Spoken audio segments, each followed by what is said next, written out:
big four, as it were. Yeah. They're making up something like, let me see, 35, 45, 50, 70. They're about 80% of the lists, those four armies. So they're quite dominant, which is not a surprise given, with best of respect, how thin the lists are for other nations. Hungary has got 3 lists. Japan's got 3. Finland's got 3. Italy's got 3. Yeah. Then the French have 2. Now that surprises me. I think the French are much better than that. And I know Phil agrees. Yeah. And then we've got 1 Greek list, God bless them. We've got 1 Netherlands list, which is a lovely list as well. It's a good list. Yeah. And then we've got 1 Polish list, which is also quite a tricky with the right list. table and the right player. Yeah, you can still do stuff with the Polish. Yeah, definitely. The list there is going to catch a lot of people out, I think. And just from dice average, then average number of dice. Remember, the maximum is 18. Yeah. So there is a cap. But with that said, 15.5 dice is normal. Most of the lists are around there. Yeah. I'd say about 40% of the lists are at 18 dice. People have maxed out. And then, there is 1 crazy list, which is 7 dice. But other than that, you're not looking at less than 12 generally. And then platoon selection. We've got 119 rifle platoons coming. Keep in mind, you have to have so more than 1 per person. Yeah. Yeah, there's about, so that means there are around 30 players who have gone with 2 or 3 rifle platoons. Yeah. So, Interesting. Armor platoons, Bo. So have a guess. There's 84 players. I think that there are 84 armor platoons. Almost. Okay, Almost. let's say 80. 80 you're pretty close. It's 77. 77. So, 77 armor platoons. There'll be a couple of people who go all infantry or something like that. But there's a couple, yeah, which is why it's 77. There's only about 2 lists with 2 armored platoons. So that means out of 84 players, about 75 of them have got an armored platoon. Recce, less popular, only 13 of them. 13. 13, 1-3. That's it. Which is still an improvement on what we're seeing. Initially, in the meta, you were seeing 0 recce platoons. So that's something. Heavy weapons platoons, 17. It looks like low. Indirect HE is dead. People don't want to take mortars, unless it's a light mortar, which is quite interesting. Yeah. But you can get that with your rifle platoon anyway. Well, yeah, and that's what everyone's doing. They're loading. There's about 40 light mortars, mainly inexperienced, being taken through rifle platoons only. So that's heavy weapons 17. Engineer lists. Now, engineer queries. Is a flamethrower any good in version 3? Some people think it is. Yes, there you go. Categorically, yes. Well, it's not bad, anyways. No, and it's one of those few ways where you can absolutely clear out a unit in one go, right? So a lot has changed. I'm just not sold on the whole. I run out on a 1 and 2. For me personally, I wouldn't go that route, but I never did anyway. So no, but you did, Bill, right? I think it was 1, 2, or 3, not 1 or 2. So yeah, I didn't use them that much in V2, ironically. So Brits were my sort of competitive build, and I might have 1, possibly 2 engineers in brand carriers.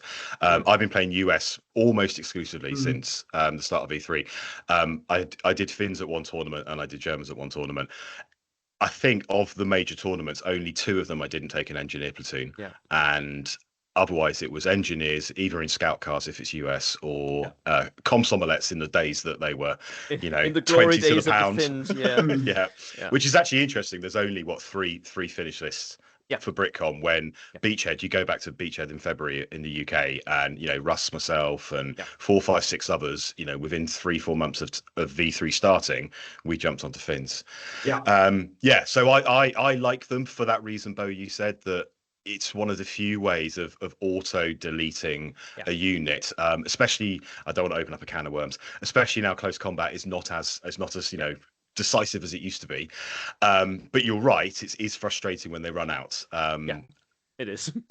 I don't think we'll look at these lists in detail, but people like Paul Wickens and Gary Morgan, who are taking Germans, have taken the Eintoswerfer, so the single shot, which is, because how many times do you fire more than twice with an engineer squad with a flamethrower in? It's very unlikely. Hardly ever. You might as well just take the 1 shot and fire 2 shots and be absolutely sure that you'll hit something, right? Yes.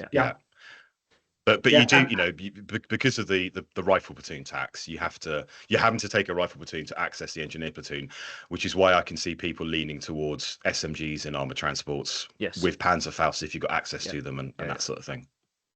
Yeah, and with that in mind, we've got 12 engineer platoons. That is your lot. Only 12. But they are heavily kitted. If people are taking an engineer platoon, they're putting a lot of points into it. Then you invest, don't you? Yes. Exactly. Yeah.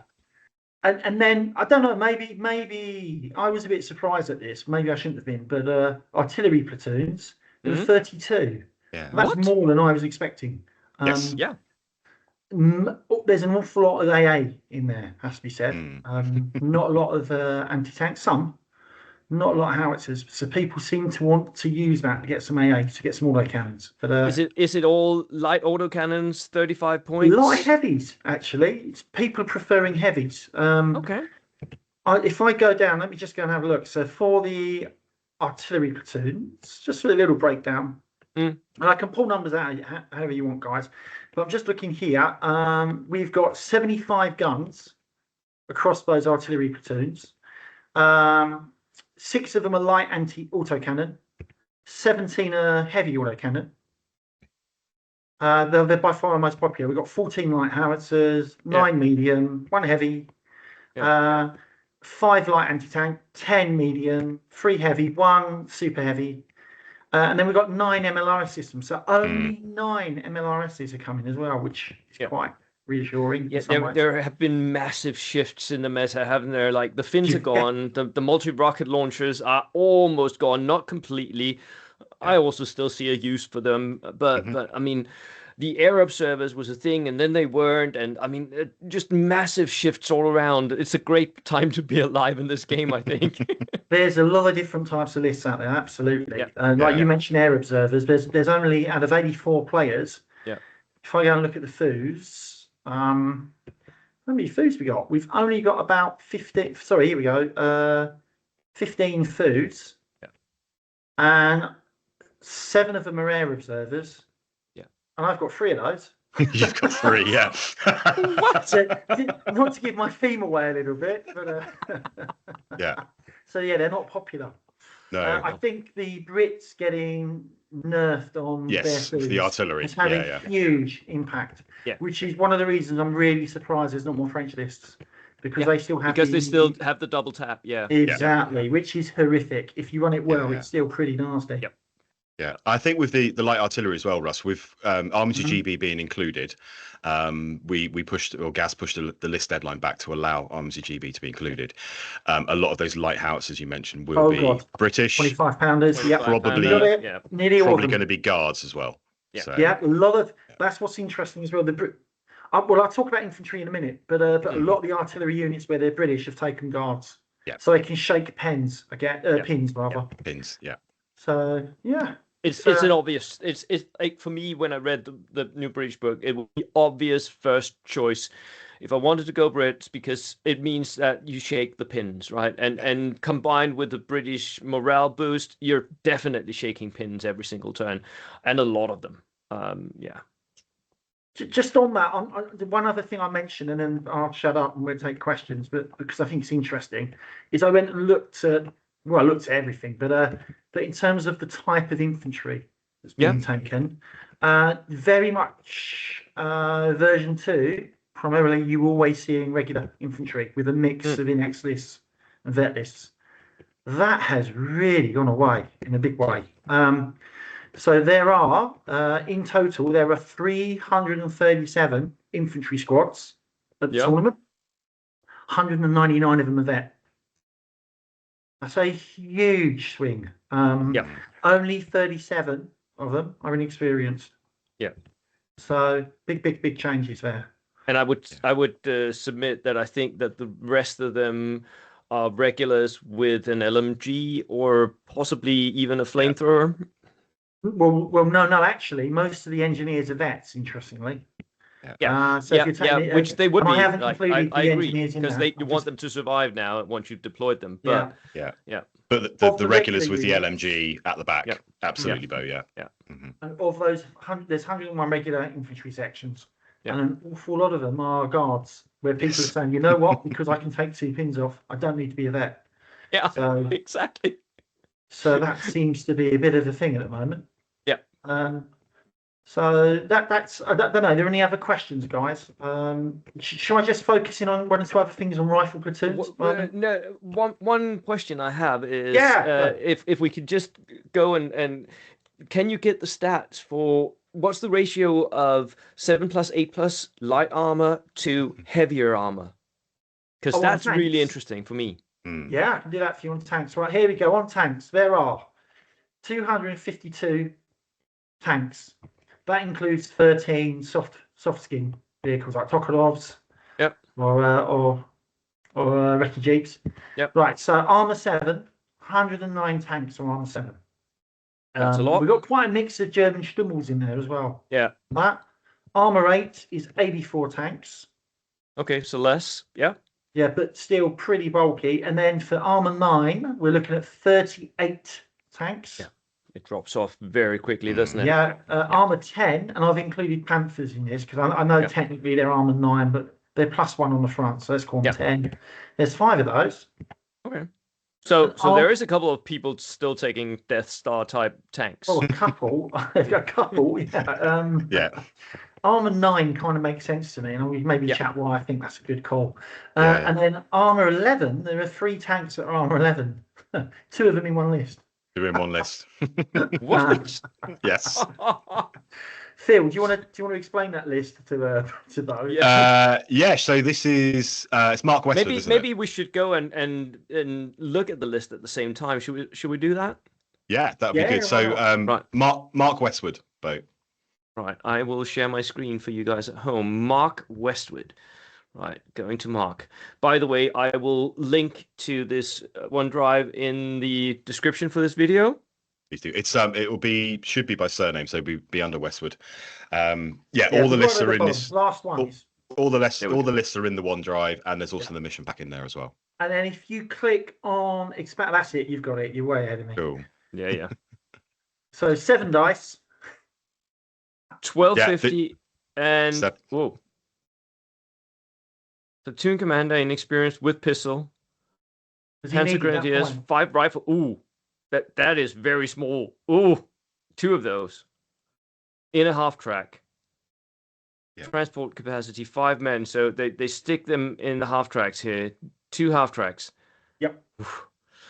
Okay, that's not a lot of infantry. And he takes him out. Look at this, people. It's penetration 7, that turret-mounted giant cannon thing, with a coaxial light howitzer, by the way, if you want to fire that. And then 1 machine gun, and it costs 510 points. And he brings 2. Yeah, this is. Oh my God, is that fun? But that is a list that's probably going to win 2-3 games.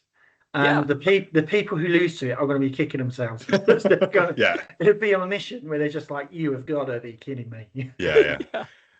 Movement missions. I mean, it's so hard to kill that. Yeah, seek and destroy. It's going to be a beast. It's not going to do very well in double envelopment. No. Or key objectives or or land grab. Yeah. But if it can just sit there and because you can barely do anything to it. Yep.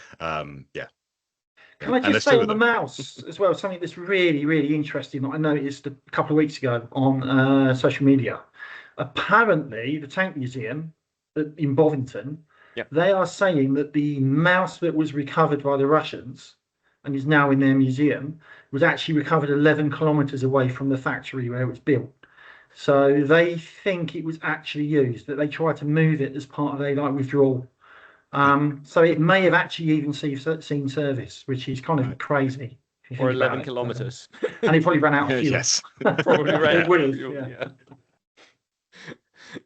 Right. Okay. So that is a double mouse list. Something we have a local player who often takes a mouse to tournaments here in Denmark. Something to compete for. Yeah. I'm guessing double mouse. Wow. Yeah. Okay.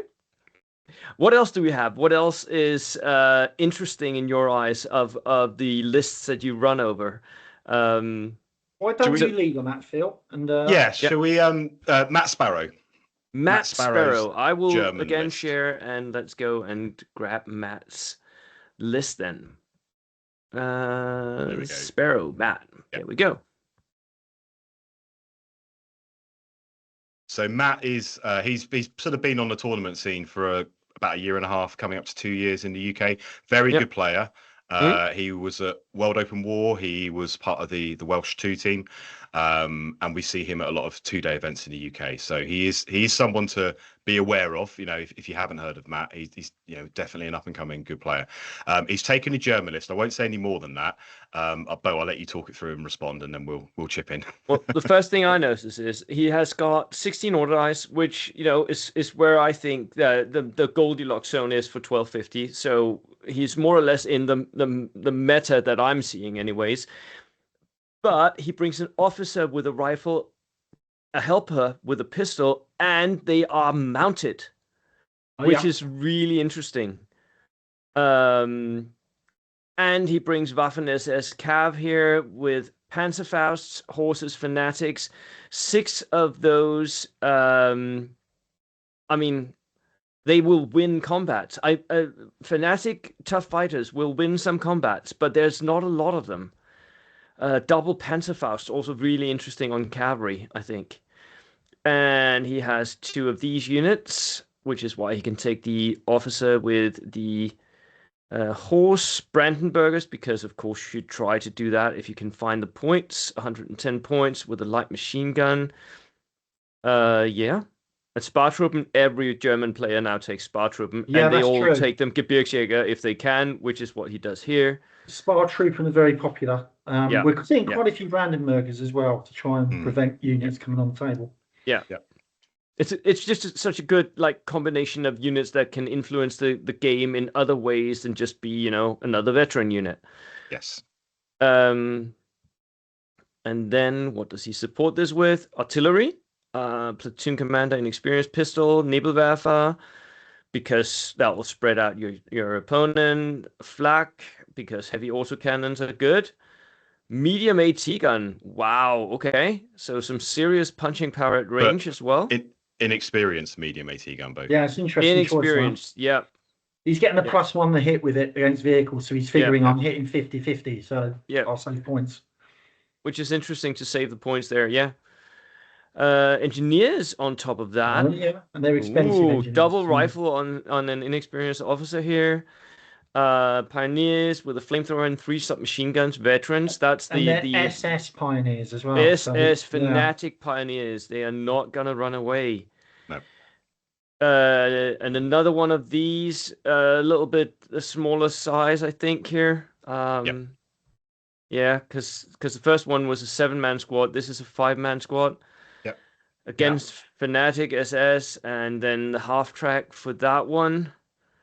And the half track for the other one with the Panzerbusch as well. So it's sort of like a miniature tank that they can run up in. I like it a lot, especially because it has 12-man capacity, so you can put an officer in with them and snap to all of it. And then an armored platoon. Of course, 250/11. That's again with the Panzerbusch. Lots of those. Okay. With added recce. Yep. Motorcycle. Yes. We need to bring the motorcycles back. I don't care. They're so cool. One of those, and that's it. That's your lot. Yeah.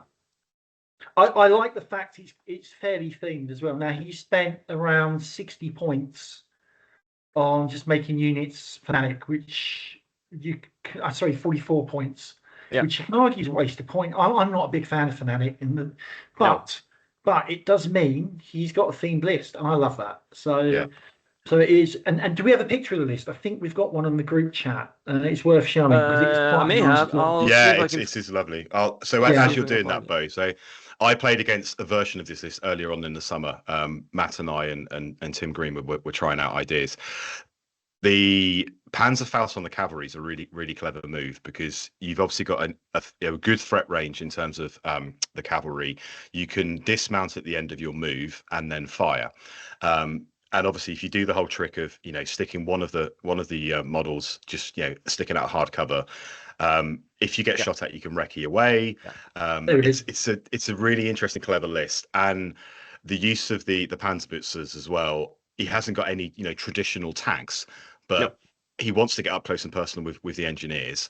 He can fire off that AT rifle at point blank range or that light AT as he gets close, and then you're facing SMGs and all that and flamethrowers as well. So really interesting list, and like you said as well, the use of the Nebelwerfer to split people. So it's a very mobile and very hard hitting list. Yeah, it's sort of a very like clear example of a hammer and anvil, right? Because he has all the movable parts. They are very maneuverable. Then he has something that can sit back and just go on ambush or shoot at people from range. I mean, it sort of works. Yeah.